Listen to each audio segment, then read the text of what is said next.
आपके पास भी लाइफ में आगे बढ़ने के बहुत सारे सपने होंगे। उन सभी सपनों पर आगे बढ़ते हुए आपको दिक्कतें आती होंगी और उन सभी दिक्कतों को सॉल्व करने के लिए आप सॉल्यूशन ढूंढ रहे होंगे।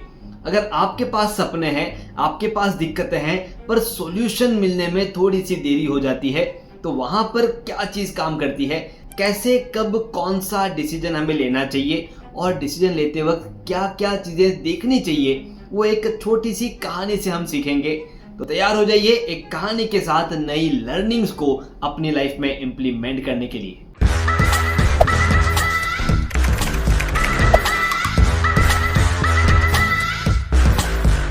हेलो दोस्तों, मैं आपका टाइम मैनेजमेंट लाइफ कोच अखिल बाहेती। दोस्तों, आज मैं आपके साथ एक कहानी शेयर कर रहा हूं जो हमें सिखाएगी कि डिसीजन लेने से पहले क्या देखना चाहिए। हमारे डिसीजन लेते वक्त हम किन चीज़ों पर खोए हुए रहते हैं, कौन सा पर्दा हमारी आंखों के सामने रहता है, कैसे उस पर्दे को हम दूर करते हुए हमारी लाइफ में आगे बढ़ सकते हैं। छोटी सी कहानी और बहुत सारी लर्निंग्स मैं आपके साथ शेयर करने जा रहा हूँ। तो कहानी इस प्रकार से है कि एक सेठ बाजार से अपने घर की तरफ आ रहा था। घर पे आते वक्त रास्ते में कहीं उसका बटुआ गिर गया और उसे मालूम नहीं चला।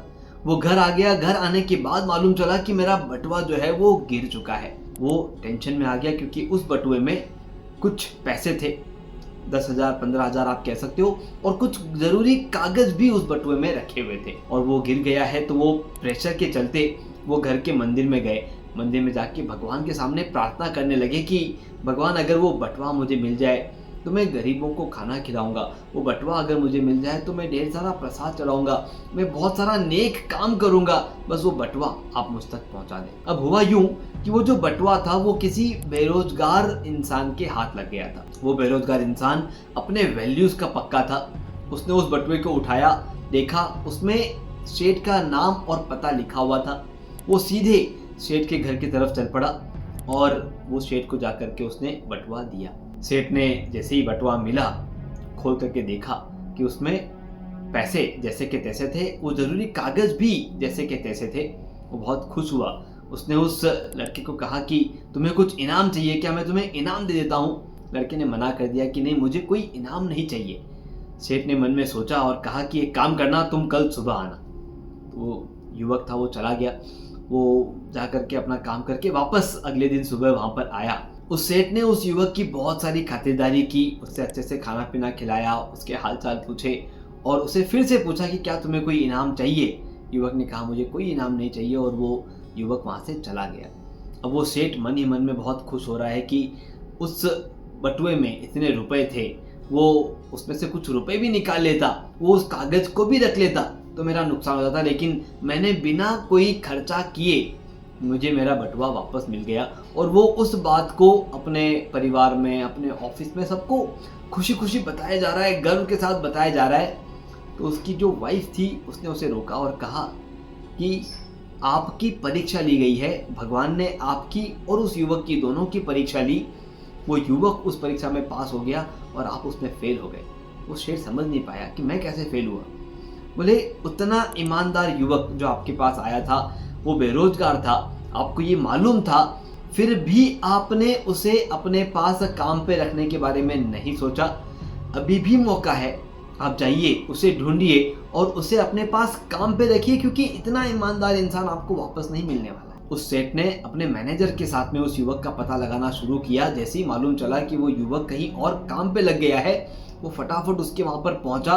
वहां पर पहुंच करके दूसरे सेठ से, वो बटुए वाला सेठ, उसकी तारीफ कर रहा था कि इस युवक ने ऐसा ऐसा किया है और मैं चाहता हूं कि उसे मेरे यहाँ पर काम पे रखूं। जिस सेठ ने उसे काम पे रखा था उसने कहा कि जो बटुआ उसने उठाया वो मैंने देखा था कि ये बटुआ उठा रहा है। फिर मैं अपने गार्ड के साथ उस युवक के पीछे पीछे गया कि ये बटुए का क्या करता है, और जब उसने उस बटुए को आपके यहाँ पर दिया, आपके वहां पर दे करके वापस निकल गया, तब मैंने समझ लिया कि इतना ईमानदार युवक अगर मेरे यहाँ पर मुनीम का काम कर ले तो उससे बेहतरीन क्या होगा। और उसका पीछा करते हुए मैंने देखा वो दूसरे दिन भी आपके पास आया और उसने वहाँ पे कोई भी चीज़ आपसे नहीं मांगी, ये मैंने जानकारी ली और फिर मैंने उसे अपने पास मुनीम का काम दे दिया है और वो मेरे यहाँ पर मुनीम बन के रह रहा है। दोस्तों, घटना सेम थी। दोनों ही सेठ थे। एक सेठ का बटुआ गिरा था, दूसरे सेठ ने उस बटुए को उठाते हुए इंसान को देखा था और दोनों ने अपनी अपनी लर्निंग ली। पहले वाले सेठ ने पैसे बचाने के बारे में सोचा और दूसरे वाले सेठ ने उन क्वालिटीज़ को इम्प्रूव करने के बारे में सोचा।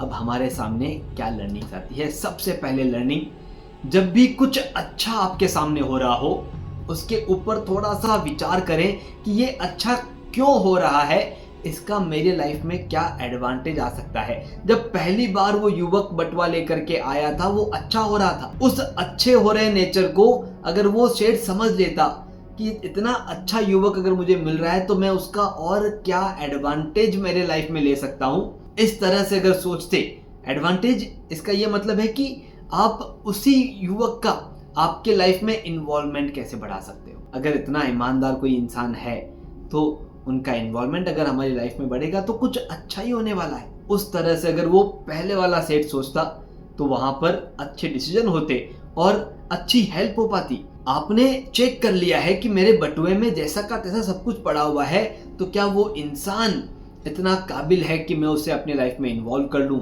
वो डिसीजन अगर वहाँ पे होता तो एक अच्छा इंसान उनकी लाइफ में जुड़ जाता और अच्छे काम हो जाते। वो युवक, उसने वहाँ पर क्या डिसीजन लिया? बटुआ उठाया, उसके पास दो विकल्प थे, बटुए को खोल के देखे उसमें क्या है। वो बेरोजगार था, उसको पैसे की जरूरत थी, लेकिन उसने अपने उसूलों पे काम करने का निर्णय लिया कि ये बटुआ जिसका है उसको पहुंचा देना है। उसके पास दूसरा विकल्प था बटुआ पहुंचा देना, पहला विकल्प था कि बटुए को खोल के उसमें क्या है देखना। उसने पहले विकल्प के बारे में सोचा ही नहीं क्योंकि उनके वैल्यूज उतने स्ट्रांग थे। अगर हमारे वैल्यूज इतने स्ट्रांग हैं, जब उस सेठ ने भगवान से प्रार्थना मांगी, अपने वैल्यूज वहां पर सामने रखे, लेकिन जैसे ही बटुआ मिला उन वैल्यूज को वो भूल गए। अगर वो उन वैल्यूज को ध्यान में रखते तो शायद वो युवक दूसरे सेठ के पास काम पे नहीं जाता, वो बीवी के बोलने के बाद शायद उन्हीं के पास आ जाता। लेकिन क्योंकि वो वैल्यूज वहां पर काम नहीं आए, उन्होंने सिर्फ अपने फायदे के बारे में सोचा, तब वो जो युवक है वो कहीं और काम पे लग गया। और तीसरा सेठ जिसने ऑब्जर्व किया। देखिए, हमारे लाइफ में भी ऐसी बहुत सी चीजें होती रहती है कि कोई चीज गिरी होती है, कोई चीज गलत हो रही होती है, हम ऑब्जर्व करते रहते हैं कि कौन उसे ठीक कर रहा है और हम वो ऑब्जर्व करके अपने काम पे निकल जाते हैं। वो सेठ जिसने उसे काम पे रखा, उसने उसे ऑब्जर्व किया कि ये युवक है, ये इस बटुए को उठा रहा है, ये क्या करेगा। इस ऑब्जर्वेशन के साथ उन्हें एक ऐसा मुनीम मिल गया जो हमेशा के लिए उनके साथ रहेगा और उन्हें उनके ईमानदारी पे डाउट करने की जरूरत भी नहीं है, क्योंकि उन्होंने उसे परख लिया था। एक छोटे से एक्टिविटी में ऐसी परख मिल गई थी जो उन्हें लॉन्ग टर्म साथ देगा। दोस्तों, हमारे आसपास में चल रही एक्टिविटीज को ऑब्जर्व करने की क्षमता लेकर के आइए, और जब भी किसी ऑब्जर्वेशन में आपको ऐसी कोई चीज मिलती है जो यूनिक है, अलग है, और आपको लगता है कि यार ये वाली क्वालिटी का इंसान मेरे पास होना चाहिए, ये वाली क्वालिटी पूरी करने वाली सिस्टम मेरे पास होनी चाहिए, वहाँ पे तुरंत डिसीजन लेने के लिए आगे बढ़िए कि कैसे आप इस चीज़ को आपके लाइफ के अंदर इन्वॉल्व कर सकते हैं। हमने ये बहुत बार सुना है कि डिसीजन लेते वक्त सोच समझ करके लिया करें, लेकिन कितना सोचें कितना समझें उस पर हमने कभी बातचीत नहीं की।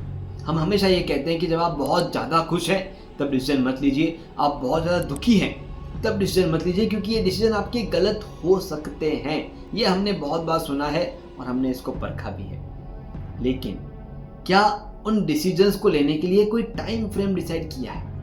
मुझे ऐसा लगता है कि जब भी कोई अच्छी चीज हो रही है उसके ऊपर अगर आप सोचें, उस पहले वाले सेठ ने भी एक दिन का टाइम मांग लिया था, उसे कहा था कि तुम कल सुबह आना। वो 24 आवर्स का टाइम ड्यूरेशन उनके पास था जहां पर वो डिसीजन ले सकते थे कि इस इंसान में ये क्वालिटी है, मुझे इसके साथ क्या करना चाहिए। उनका डिसीजन था कि उसकी खातिरदारी करो और उसको भेज दो, अपना काम पूरा हो गया।